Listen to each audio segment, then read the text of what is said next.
श्रीमद् भगवद गीता। इस पवित्र ग्रंथ को मैंने तब तक नहीं जाना था जब तक मुझे ज्ञात नहीं हुआ था कि हम सभी मनुष्य तो मात्र आत्माएं हैं, पर अपने भीतर से अपने सबसे अच्छे रूप को बाहर निकालने के लिए जैसे हमें इम्तिहान देना पड़ता है, इस इम्तिहान को सफल बनाने की सबसे महत्वपूर्ण किताब अगर कोई है तो वह है भगवद गीता। और इस ग्रंथ में 18 अध्याय और 700 श्लोक हैं और यह संस्कृत में परमात्मा द्वारा दी गई थी। समय के साथ संस्कृत मनुष्य के अहम हिस्से से दूर हो गया और जिससे यह ज्ञान भी मनुष्य से दूर होती चली गई। लेकिन समय समय पर भगवद गीता का साधारण अक्षरों में अनुवाद किया गया ताकि भगवद गीता का अनमोल ज्ञान जो हर किसी पीढ़ी के हर व्यक्ति को जानना जरूरी है, ताकि वो मनुष्य कभी भी अपने लाइफ में निराश का सामना न करना पड़े और उचित निर्णय लेने के काबिल हो सके। और इसी कोशिश को आगे बढ़ाते हुए आगे आने वाले कुछ मिनटों में भगवद गीता के कुछ अहम हिस्सों को आसान रूप में इस चैनल पर मैं आप सभी गुरुजन तथा भाई बहनों के चरणों में समर्पित कर रहा हूं। और ये ज्ञान आज से कुछ 5000 साल पहले परमात्मा ने भगवान कृष्ण द्वारा सबसे बड़े धर्म युद्ध महाभारत के रणभूमि कुरुक्षेत्र में अर्जुन को दिया गया था। ये वो वक्त था जब धर्म की बार बार उल्लंघन हुआ और परमात्मा का डर मनुष्य में ना रहा। लालच के लिए भाई ने भाई को मारने की कोशिश की और यही नहीं, यह औरत को भरी सभा में अपने ही बड्ढों के सामने अपमानित किया गया। इससे पहले कि मनुष्य जाति धर्म युद्ध से निकलकर पूर्ण रूप से कलयुग में प्रवेश करती, महाभारत की युद्ध से पहले युद्ध की रणभूमि में परमात्मा भगवान ने श्री कृष्ण भगवान के द्वारा मनुष्य जाति के कल्याण के लिए दी गीता, बाइबल, कुरान, दुरा, गुरु ग्रंथ साहिब परमात्मा द्वारा दी गई किताबें हैं। ये सभी किसी एक धर्म के लिए नहीं बल्कि संपूर्ण मनुष्य जाति के लिए है, पूरी इंसानियत के लिए है और सभी आत्माओं के लिए है, क्योंकि आत्मा को परमात्मा के बारे में, उसकी सृष्टि के बारे में है, उन कायदों के बारे में समझाती है जिनका आत्मा को मनुष्य के रूप में हर हाल में पालन करना होगा, रक्षा करनी होगी। और इन्हीं कायदों के बुनियाद पर एक आत्मा को शरीर त्यागने के बाद उस आत्मा को परखा जाएगा और इस परीक्षा में पास होने पर हमेशा के लिए मनुष्य को जन्म और मृत्यु के चक्र से मुक्ति मिल जाएगी। परमात्मा भगवद गीता में कहते हैं कि मैं ही सबकी शुरुआत हूँ, मैं शुरुआत से भी पहले ही था और ये सब खत्म हो जाने के बाद भी मैं ही रहूंगा। सब मुझ में है और मैं सब में हूँ। जो भी तुम छू सकते हो, देख सकते हो, छक सकते हो या सुन सकते हो, वो सभी में मैं ही हूँ। नदियाँ, पहाड़, सूरज, ग्रहण, चांद, सितारे, सभी को मैंने ही बनाया है। मैं ही भगवान, शैतान, राक्षस और इंसान सब मैंने ही बनाया हूं। मैं सर्वव्यापी हूं, सब में रहता हूं, सब में मैं हूं। मैं ही ब्रह्मा वन के सब बनाता हूं और रुद्रा वन के सब नष्ट कर देता हूं। मैं यह सृष्टि बनाता और दौड़ता रहूंगा ताकि आत्माओं को मौके मिल सके इस जन्म में मोक्ष पाने के लिए, हमेशा के लिए परमात्मा के साथ रहने को भगवद गीता कहती है। इस सबसे बड़ी परीक्षा के लिए परमात्मा ने प्रकृति का निर्माण हुआ 5 तत्व से, हवा, जल, अग्नि, पृथ्वी और इधर से किया, जिन्हें हम छू के, सूंघ के, चख के देख सकते हैं। और खुद परमात्मा इन 5 इंद्रियों की समझ से बाहर है। उन्हें आत्मा इन इंद्रियों से नहीं जान सकती। आत्मा इन 5 इंद्रियों के साथ ठीक वैसे ही है जैसे एक हीरा का हार जिसे अपने बनाने वाले का कोई पता नहीं। अर्जुन को भी भगवान कृष्ण का विराट रूप देखने के लिए भगवान ने उसे दिव्य नेत्र दिए।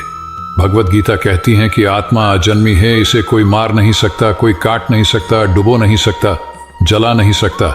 लेकिन आत्मा को परमात्मा के साथ हमेशा रहने के लिए इस परीक्षा रूपी जीवन में बैठना ही पड़ेगा। और इस परीक्षा के लिए आत्मा को परमात्मा से बिछड़ के पृथ्वी पर किसी न किसी रूप में जन्म लेना ही पड़ता है। और 88 करोड़ योनियों को जीने और भोगने के बाद एक आत्मा को मनुष्य का दिमाग और शरीर मिलता है। इस परीक्षा के दौरान अलग अलग प्रकार के अच्छी और बुरी भावनाओं के चक्रव्यूह में अपने ही भाई बहन या मित्रों के साथ रहा जाता है। इसमें हर आत्मा को अपने अंदर राजसिक और तामसिक आपगुणों से निकलकर सात्विक जीवन में आने के अवसर मिलते हैं। आखिर ये तामसिक गुण हैं क्या? ये वो गुण हैं जो अपने अंदर हीन भावना पैदा करके हमें खुद को उदास कर देते हैं और अंततः नुकसान पहुंचाते हैं। और राजसिक गुण वे हैं जो हमें ईर्ष्यालु और लोभ बना के दूसरों के प्रति हमें नुकसान पहुंचाते हैं। हर आत्मा को राजसिक और तामसिक गुणों का अंत करके अपने सात्विक गुणों से अवगत होना ही पड़ेगा। और सात्विक गुण वे है जो आत्मा को अपने आस पास की हर चीज से जोड़ती है और परस्पर प्यार और प्रेम भावना रखने को सिखाती है। परीक्षा के समय हर आत्मा को जीवन के चारों स्तंभ धर्म, अर्थ, काम और मोक्ष का ज्ञान पाके ही मुक्ति मिल सकती है। यही वह स्तंभ है जिन्हें समझ के ही आत्मा अपने परमात्मा को समझ सकती है। पहला द्वार धर्म का है और इसका प्रतीक शेर है। धर्म वही है जो गीता में लिखा है, वेदों में लिखा है, गुरु ग्रंथ साहिब पुराण या बाइबल में लिखा है। धर्म वही है जो धारण किया गया है, जिसे आपका दिल मानता है, जैसे झूठ नहीं बोलना, चोरी नहीं करना, भगवान का निरादर नहीं करना, दूसरों को नुकसान नहीं पहुंचाना। ये सभी ही धर्म है और आत्मा को अपने जीवन के काल में इस धर्म का पालन करना ही होगा और साथ ही उसकी रक्षा भी करनी होगी। दूसरा द्वार अर्थ का है और घोड़ा इसका प्रतीक है, जिसके तहत आत्मा को अपने हर जीवन काल में अपने पृथ्वी पर रहने का अर्थ या मूल कारण समझे कि ऐसी जिंदगी में भोगने वाली चीजें और रिश्तों का आनंद लेंगे। अच्छा भाई या अच्छा बहन, अच्छा बेटा या अच्छी बेटी, अच्छा पति या अच्छी पत्नी बनकर हर बुनियादी रिश्तों पर खड़ी उतरेगी और अंततः इस परीक्षा को पास करेगी। तीसरा द्वार काम का है। भगवत गीता समझाती है कि प्रत्येक मनुष्य के अंदर काम, क्रोध, लोभ, अहंकार, मोह और ईर्ष्या जैसी 6 भावनाएं हमें अपने और दूसरों के प्रति नुकसान पहुंचा सकती हैं। इसलिए हर मनुष्य को इन भावनाओं को अपने नियंत्रण में रखना होगा, क्योंकि इनके भावों में किया हुआ कोई भी काम हमारे जीवन भर की परेशानी का कारण बन सकता है। और एक आत्मा संतोष और सादगी से, एक आत्मा इन भावनाओं पर हमेशा के लिए विजय पा सकती है। चौथा स्तंभ मोक्ष का है, जिसका प्रतीक हाथी है। इस परीक्षा रूपी जीवन में हर मनुष्य कुछ इच्छाएं रखता है। कुछ इच्छाएं एक ही जन्म में पूरी हो जाती हैं, तो कुछ इच्छाएं अधूरी रह जाती हैं और उनका पूरा होने के लिए ही आत्मा को वापस पृथ्वी पर आना पड़ता है। भगवत गीता समझाती है कि हमारे पृथ्वी पर वापस आने का हमारी इच्छाएं ही मूल कारण है, और अगर हम कोई भी इच्छा ना रखें तो हम इस जीवन और मृत्यु से मुक्त हो सकते हैं। ये द्वार माफी का भी है। जिन्होंने आपके साथ बुरा किया उनको माफ करके, और जिनके साथ आपने बुरा किया उनसे माफी मांगने का अवसर मिल जाता है। जब तक आत्मा इन चारों द्वार धर्म, अर्थ, कर्म, मोक्ष को समझ नहीं लेती, तब तक आत्मा को मनुष्य रूप में आना ही पड़ेगा। परीक्षा का समय खत्म होते ही आत्मा शरीर और अन्य सभी वस्तुओं का त्याग कर देती है, और जो भी पृथ्वी पर रहकर संसार बनाया वह अब और किसी का हो जाएगा, और आत्मा अपने कर्मों के फैसले के लिए चली जाती है। आत्मा का अच्छे और बुरे कर्मों का हिसाब होता है। अपने अच्छे कर्मों के लिए स्वर्ग और बुरे कर्मों के लिए नर्क में चली जाती है, जहां नर्क में अपने पापों के अनुसार सजाएं मिलती है, और सजा खत्म हो जाने के बाद आत्मा को फिर से एक नया शरीर, नया दिमाग मिलता है जिंदगी के चाह रास्ता में।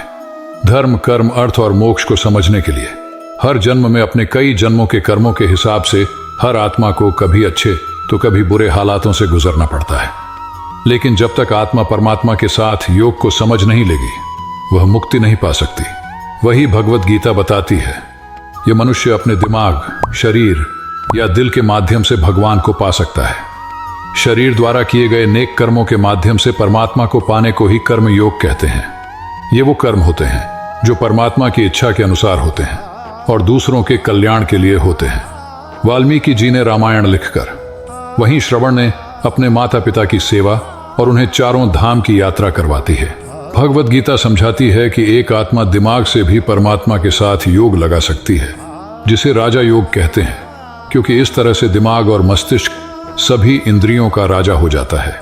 एक मनुष्य खुद की आस्था, श्वास प्रणाली, अभ्यास, आसन, तपस्या और साधना से इस योग के रास्ते अपने परमात्मा को पा लेता है। इस योग को समझने के लिए हमें अपनी ऊर्जा यानी कि कुंडली और चक्र को समझना होगा। आत्मा मस्तिष्क से ध्यान लगाकर, यह कहे मेडिटेशन करके परमात्मा के साथ योग लगा सकती है। स्वामी परमहंस, विवेकानंद और शंकराचार्य, उनके जैसे कई योगी इस योग के रास्ते परमात्मा के साथ संधि लगा पाए। परमात्मा भगवत गीता में कहते हैं कि अगर किसी को भगवत गीता ना भी समझ आता हो, योग ना भी समझ आता हो, परंतु अगर वह मेरे शरण में आ जाए तो मैं उसके सारे पाप माफ कर देता हूं। परमात्मा को इस तरह से दिल की गहराइयों से पुकार के पाने को ही भक्ति योग कहते हैं। मीराबाई, चैतन्य महाप्रभु और भगवान हनुमान इस योग के सबसे बड़े उदाहरण हैं। लेकिन आत्मा कभी अपने होने के मूल कारण को भूलकर नियमों का उल्लंघन करे या पाप के रास्ते पर निकल पड़े तो उसे ठीक करने के लिए परमात्मा खुद किसी रूप में पृथ्वी पर जन्म लेते हैं। तो आइए भगवत गीता, बाइबल, दुरा, पुराण, गुरु ग्रंथ साहिब, ऐसे किसी भी पवित्र ग्रंथ को पूरा पढ़ के इस जिंदगी के असली मायने समझे और परमात्मा के साथ योग लगाएं। और आपको अगर ये पसंद आए और समझ आए तो अवश्य चैनल को सब्सक्राइब करके औरों को भी शेयर कीजिए। मित्रों, ये गीता ज्ञान आपको कैसा लगा कमेंट में जरूर बताएं। वीडियो को लाइक और शेयर करके चैनल को सब्सक्राइब करना ना भूलें। भगवान से प्रार्थना करता हूं आप सभी का मंगल हो। जय श्री कृष्ण।